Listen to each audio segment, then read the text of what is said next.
Hello friends, नमस्कार। हम पढ़ रहे हैं भारत का भूगोल।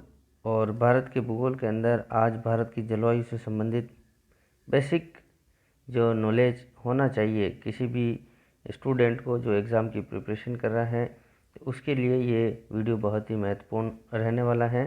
आप इस वीडियो को बिना स्किप किए अच्छे से देखिए और अपने नॉलेज को बढ़ाइए। देखिए, जलवायु जो शब्द हैं इसमें और एक मौसम शब्द, इसमें लोग काफ़ी ज़्यादा कंफ्यूज हो जाते हैं। तो पहले आप इन दोनों शब्दों को अच्छे से समझिए। जलवायु जो है वो लंबे समय तक रहता है। जैसे हम लोग कहीं पे भी अपना जन्म हुआ है तो उस वाला क्षेत्र का अगर जलवायु है तो वो आपको लंबे समय तक की जो जलवायु होती है वातावरण के अंदर। और जैसे आप लोग कहीं दूसरी जगह चले जाते हैं तो आप लोग ये बोलते हैं कि वहाँ की जलवायु मुझे सूट नहीं करी। जैसे मान लो कि एक एग्ज़ाम्पल लेते हैं कि राजस्थान का कोई बंदा है, यहाँ पैदाइश उसकी यहाँ हुई है और किसी कारणवश वो महीने 2 महीने के लिए दक्षिण भारत चला जाता है या फिर उत्तर भारत चला जाता है। तो किसी कारणवश अगर वो बीमार हो जाता है तो वो ये बोलता है कि मुझे वहाँ का क्लाइमेट सूट नहीं किया, वहाँ की जलवायु सूट नहीं करी। तो इसका मतलब वहाँ की जलवायु अलग है, राजस्थान की जलवायु अलग है। तो इस तरीके से वो ऐसा बोलता है कि जलवायु जो है मुझे सूट नहीं करी। जबकि मौसम जो है वो मौसम, दिन में अगर आप सुबह उठते हैं तो आप लोग ऐसा बोलते हैं हाँ अरे यार आज का मौसम काफ़ी ज़्यादा सुहावना है। अभी थोड़ी देर पहले गर्म हवा चल रही थी, थोड़ी देर बाद अगर बारिश आने लग जाती हैं या थोड़ी ठंडी हवाएं चलने लगती है तो आप लोग ऐसे बोलते हैं कि आज का मौसम काफ़ी ज़्यादा सुहावना है। तो यानी कि मेरे कहने का मतलब आप समझ में आ रहा होगा कि लंबी समय या दीर्घ अवधि का जो समय का अंतराल में जो घटना होती है उसको हम लोग बोलते हैं जलवायु। और छोटी अवधि और कम समय की जो घटना होती है उसको बोलते हैं मौसम। देखिए, जलवायु और मौसम से संबंधित हमें ये कुछ शब्दावली हैं, ये दोनों की दोनों पढ़नी पड़ेगी। जैसे तापमान, वर्षा, वायुदाब, आर्द्रता, ये चार जो शब्द हैं ये जलवायु में भी पढ़ते हैं और मौसम के अंदर भी पढ़ते हैं। जैसे लंबे समय के अंदर अगर हमें पढ़ना होता है, दीर्घ अवधि की में पढ़ना होता है तो वो कहलाता है जलवायु। और छोटी अवधि में ये सभी चीज़ें पढ़ेंगे तो हम लोग उसको बोलेंगे मौसम। तो ये सारी की सारी आपको थोड़ी बेसिक नॉलेज होना चाहिए। अब जलवायु के प्रमुख जो तत्व हैं वो दो हैं, वर्षा और तापमान। एक भूगोल वेदा थे जिनका नाम था मोर्सडेन। मोर्सडेन महोदय के अनुसार भारत समस्त प्रकार की जलवायु रखने वाला देश है। इसका भी आपको याद रखना है। एशिया महाद्वीप के दक्षिण में मानसूनी जलवायु जो कि विश्व में इस प्रकार की जलवायु दक्षिण व दक्षिण पूर्वी एशिया में ही पाई जाती है, तो ये आपको याद रखना है। दूसरा, अब हम पढ़ेंगे जलवायु को प्रभावित करने वाले कारक। ये कारक एग्ज़ाम में काफ़ी ज़्यादा पूछे जाते हैं तो आप इसको अच्छे से पढ़ेंगे। सबसे पहले जलवायु को प्रभावित करने वाले कारकों के अंदर हम लोग अक्षांश को पढ़ेंगे। अक्षांश रेखाएं होती है और देशांतर रेखाएं होती हैं। ये मैंने बेसिक वीडियो आपको पहले पढ़ा दिया है। अगर आपने वो वीडियो नहीं देखा है तो उसको अच्छे से देख लीजिए। अक्षांश जो हैं वो उसको आप लोग अभी डिटेल में पढ़ेंगे कि जलवायु को किस तरीके से वो प्रभावित करता है। देखिए, अक्षांश रेखाओं के आधार पर जलवायु का निर्धारण किया जाता है। दूसरा, भारत के मध्य से कर्क रेखा गुजरती है, 23.5 डिग्री आपको मैंने पहले बता रखा है। दूसरा, जो जलवायु को ये जो कर्क रेखा है ये जलवायु की दृष्टि से भारत को दो भागों में बांटती हैं। देखिए, कर्क रेखा जो जहाँ से गुजरती हैं उसका उत्तर वाला भाग और उसका दक्षिण वाला भाग, उत्तर वाला भाग शीतोष्ण कटिबंध के अंदर आएगा और उसका दक्षिण वाला जो भाग है वो उष्ण कटिबंध में आएगा। क्योंकि भूमध्य रेखा की तरफ हम लोग बढ़ेंगे तो उष्ण की तरफ आएगा और हम उधर ध्रुवों की तरफ बढ़ेंगे तो शीत वाला शीतोष्ण कटिबंध आएगा। इस तरीके से आप लोग समझते हैं। दूसरा, जैसे जैसे हम लोग भूमध्य रेखा से ध्रुवों की तरफ बढ़ते जाते हैं वैसे वैसे सूर्य की किरणें जो हैं वो तिरछी होती जाती हैं, यानी उसका तिरछापन बढ़ता रहता है। तो सूर्य की किरणों का तिरछापन का बढ़ना, इसका मतलब वहाँ से सर्द ऋतु का स्टार्ट होना या फिर तोष्ण या शीत कटिबंध की तरफ हम लोग बढ़ने का, इस तरीके से आपको याद रखना है। इसी तरीके से अगर हम लोग देखते हैं कि भारत के कन्याकुमारी में सर्वाधिक सीधी किरणें पड़ती हैं सूर्य की, तो इसलिए वहाँ पर सबसे ज़्यादा गर्मी होगी। और लद्दाख के अंदर सबसे ज़्यादा तिरछी किरणें पड़ेगी, इसका मतलब वहाँ सबसे ज़्यादा सर्द होगा, शीत होगा। इस तरीके से आप लोग याद रखिए। दूसरा, ये टर्म्स होती हैं तापमान और वायु दाब के अंदर। ये रिलेशन आपको याद रहना चाहिए, जहाँ तापमान ज़्यादा होगा वहाँ वायु दाब कम होगा, क्योंकि तापमान ज़्यादा होने से वहाँ का तापमान गर्म होने से वहाँ की हवाएं जो है वो ऊपर उठ जाती हैं, तो इस वजह से ऊपर उठने की वजह से वहाँ का जो वायु दाब है वो कम हो जाता है। दूसरा, इसी के जैसे उल्टा अगर हम लोग बोलेंगे कि तापमान जहाँ तापमान कम है इसका मतलब वहाँ का वायु दाब ज़्यादा है, ऐसा आपको याद रखना है। अगर आगे हम देखते हैं, जैसे भूमध्य रेखा पर वायु दाब बहुत कम होता है, क्योंकि वहाँ पर तापमान बहुत ज़्यादा होता है। कहाँ पर? भूमध्य रेखा के ऊपर। इसलिए भूमध्य रेखा को डोल ड्रम पेटी कहा जाता है। ये भी आपको याद रखना है, डोल ड्रम पेटी क्यों कहा जाता है, क्योंकि वायु दाब और तापमान का रिलेशन आपको याद रखना है। वायु दाब बहुत कम, तापमान बहुत ज़्यादा। कहाँ पर? भूमध्य रेखा पर। और ध्रुवों पर तापमान अत्यधिक कम होता है। कहाँ? ध्रुवों पर क्या? तापमान और वायु दाब बहुत ज़्यादा होता है। ये था अक्षांश जो जलवायु को प्रभावित करते हैं। अब हम समुद्र तल से ऊंचाई के बारे में हम लोग पूरा डिटेल के साथ पढ़ते हैं। देखिए, वायुमंडल सूर्य की सीधी किरणों की अपेक्षा धरातल से निकलने वाली दीर्घ यानी पार्थिव किरणों से ज़्यादा गर्म होता है। यह आपको याद रखना है। जैसे एक डायग्राम में हम इस तरीके से समझते हैं। देखिए, ये डायग्राम में बता रखा है कि सूर्य से जो तिरछी किरणें आ रही, लघु किरणें आ रही है, ये धरातल पर गिरने के बाद ये ऊपर की तरफ दीर्घ किरणों में निकलने लगती हैं। तो ये धरातल को जो है वो गर्म करती हैं, इसका जो एनवायरनमेंट है उसको गर्म करती हैं। थोड़ा सा जैसे जैसे हम लोग ऊपर की तरफ जाएंगे, तो जैसे अभी इस डायग्राम में दिखाई दे रहा है, ए पॉइंट और बी पॉइंट, ए का तापमान ज़्यादा होगा और बी का जो तापमान है वो कम तापमान होगा, दोनों के बीच में डिफरेंस होगा। ए का एक जो स्थान आपको दिखाई दे रहा है ए पोजीशन में, तो वहाँ का पॉइंट का तापमान ज़्यादा होगा इस लघु किरणों की वजह से। तो हम इस तरीके से देख सकते हैं। देखिए कि अतः ऊंचाई की ओर जाने पर वायुमंडल में तापमान जो 1000 मीटर पर 6.5 डिग्री, या फिर हम इसको इस तरीके से कह सकते हैं कि 165 मीटर पर 1 डिग्री की दर से कम होता है। कई बार एग्जाम में पूछा गया है कि 1 डिग्री तापमान कितनी ऊंचाई के ऊपर मतलब गिरता है या कम होता है, तो आपको याद रखना है 165 मीटर। तो ये इस तरीके से आपको याद रखना है। अभी जो पोजीशन आपको दिखाई दे रही है, तो इसे सामान्य ताप पतन के नाम से भी जाना जाता है। ये जो आपको याद रखना है, ए जो कोई स्थान है उसका टेम्परेचर जो है वो बी के टेम्परेचर से ज़्यादा होगा।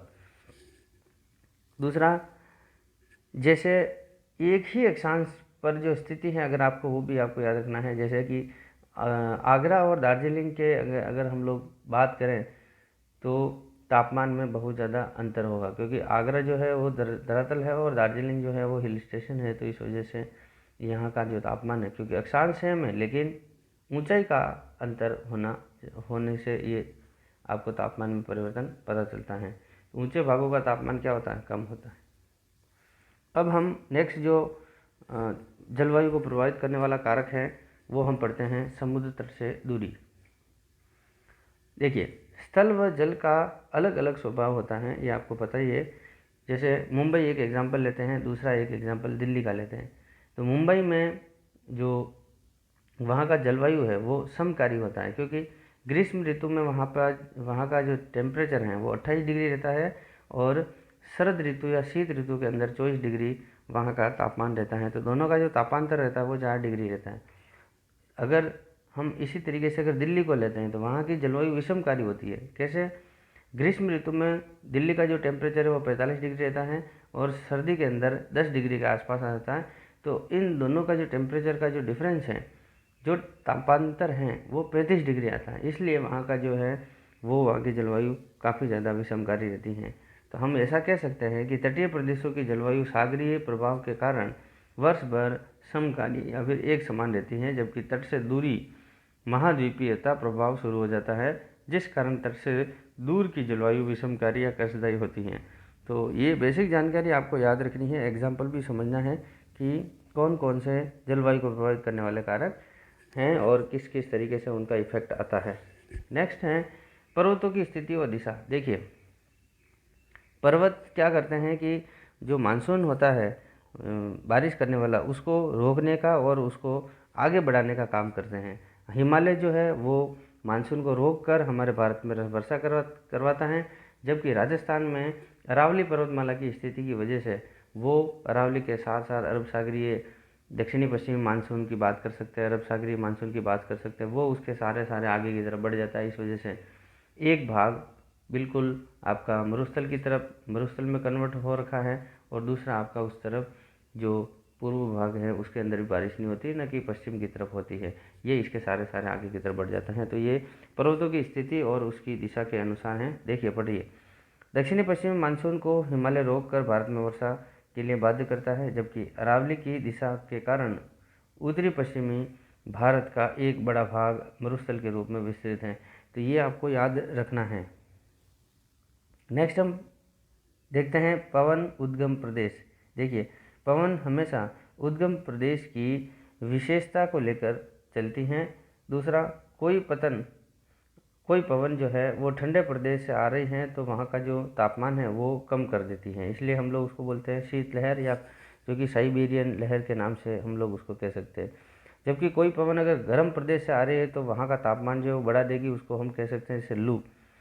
दूसरा, एक बहुत ही इंपॉर्टेंट लाइन आपको याद रखनी है, आर्द्र जो पवन होती हैं वो हल्की होती हैं और जो शुष्क पवन होती है वो भारी होती हैं, ये आपको याद रखना है। और पवन जो है हमेशा उसकी जो गति है किस तरह से वो चलती हैं, तो आपको याद रखना है पवन हमेशा उच्च वायुदाब से निम्न वायुदाब की तरफ चलती हैं।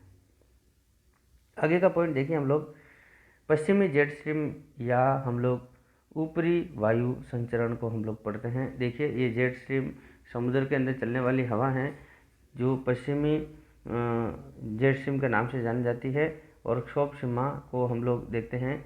देखिए, जैसे जैसे धरातल से समुद्र को आप एक इस तरह से याद कर सकते हैं कि ये जो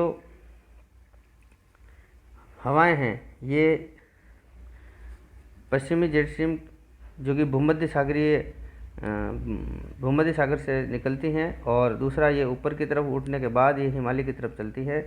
हिमालय काफ़ी ज़्यादा ऊपर होने की वजह से इसके उत्तर और दक्षिण पूर्व की तरफ ये इस तरह से डिवाइड हो जाती है। इसमें देखिए आप लोग, पश्चिमी जेट स्ट्रीम शीत ऋतु में हिमालय के उत्तर व दक्षिण दो भागों में चलती हैं, इस तरीके से आपको याद रखना है। जबकि ग्रीष्म ऋतु में पश्चिमी जेट स्ट्रीम हिमालय के उत्तर में ही चलती हैं। ये दो चीज़ आपको काफ़ी ज़्यादा याद रखनी है। और जेट स्ट्रीम इसका नाम इसलिए रखा गया था कि 1945 के अंदर एक जेट विमान था जो कि उसकी स्थिति को काफ़ी ज़्यादा प्रभावित कर रहा था, इस वजह से उसका नाम जेट स्ट्रीम नाम रख दिया गया था। नेक्स्ट, एल नीनो व ला नीनो से रिलेटेड आपको पढ़ना है। ये काफ़ी ज़्यादा एग्जाम में पूछा गया है, ला नीनो और एल नीनो का भारत में क्या प्रभाव पड़ता है। देखिए, ये भारतीय मानसून तंत्र को प्रभावित करते हैं, दोनों ही, एल नीनो ला नीनो। देखिए, एल नीनो यह एक गर्म जलधारा है, जबकि ला नीनो एक मौसमी घटना है। तो दोनों में आपको अंतर पता होना चाहिए क्या क्या है। एल नीनो गर्म जलधारा है, जबकि ला नीनो एक मौसमी घटना है। दूसरा, हम लोग एक डायग्राम से इसको एक टेबल से देखिए, जैसे एल नीनो और ला नीनो। पेरू के बारे में हम लोग पढ़ते हैं, पेरू एक देश है। एल नीनो जब भी होता है तब पेरू में अधिक वर्षा होती है, जबकि ला नीनो होने की वजह से वहाँ पर वर्षा नहीं होती है। एल नीनो की स्थिति जब भी आती है तो भारत में कम वर्षा होगी, और ला नीनो जब भी आएगा या फिर उसकी घटना होती है तब हम भारत में बहुत अधिक वर्षा की मात्रा होती हुई पाई जाती है। एल नीनो जब भी होता है तब भारतीय मानसून कमज़ोर रहता है, जबकि ला नीनो की स्थिति के अंदर भारतीय मानसून काफ़ी ज़्यादा मजबूत रहता है। तो दोनों का आपको अंतर भी पता होना चाहिए।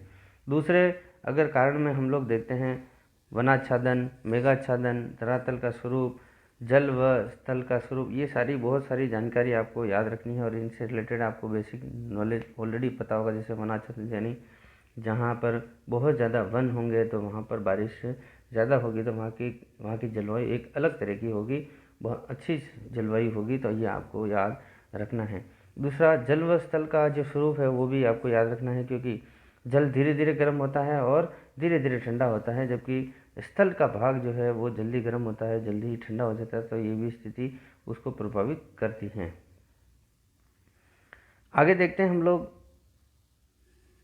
भारतीय संस्कृति के अनुसार भारत की ऋतुओं को 6 भागों में बांटा गया है। कुल मिलाकर 6 ऋतुएं हैं, और इन 6 ऋतुओं को हम लोग डिटेल से पढ़ेंगे। उनके सारे के सारे तत्व कौन कौन से होते हैं, कौन कौन से उसमें कारण रहते हैं, प्रभावित किस तरीके से होंगे, या उन सभी ऋतुओं के अंदर मेन पॉइंट रहते हैं। जैसे कि ग्रीष्म ऋतु में क्या है, ग्रीष्म ऋतु में तापमान कैसा रहता है, फिर दूसरा लू क्या होती है, लू जो शब्द हैं उसकी उत्पत्ति कैसे हुई, या फिर उससे रिलेटेड जितने भी एग्ज़ाम की दृष्टि से जो पॉइंट बनाते हैं वो सब हम लोग पढ़ेंगे। तो ऋतुओं से संबंधित देखिए 6 ऋतु हैं, 6 के ऋतुओं और महीनों का भी आपको याद रखना है। 6 ऋतु देखिए, बसंत ऋतु, फिर आपकी ग्रीष्म ऋतु, वर्षा ऋतु, शरद ऋतु, हेमंत ऋतु और शिशिर ऋतु। बसंत ऋतु मार्च और अप्रैल में होती है, फिर ग्रीष्म ऋतु मई जून में होती है, वर्षा ऋतु जुलाई और अगस्त में रहती है, शरद ऋतु सितंबर अक्टूबर में रहती है, हेमंत ऋतु जो है नवंबर दिसंबर में, और शिशिर ऋतु जनवरी फरवरी के अंदर ये आपकी ऋतुएं रहती हैं। तो इन ऋतुओं का डिटेल के अंदर हम पढ़ेंगे आने वाले वीडियो में। तब तक के लिए आप इस वीडियो को अच्छे से देखिए। इसके ये जो मैंने नोट्स बना रखे हैं, आप इन नोट्स को अपने नोटबुक के अंदर नोट करिए और रिवाइज करते रहिए। ये मेरा हैंड रिटन नोट्स का प्रयास आपको कैसा लगा, इसकी प्रतिक्रिया आप लोग मुझे लाइक और कमेंट के साथ करेंगे। अन्य तक पहुंचाने के लिए उसको शेयर करेंगे। और अगर आपने चैनल को सब्सक्राइब नहीं किया तो चैनल को सब्सक्राइब कीजिए, जिससे कि आने वाले सभी वीडियो आप तक बिना रुके पहुंचते रहें। मिलते हैं नए टॉपिक के साथ, तब तक के लिए नमस्कार। ओके।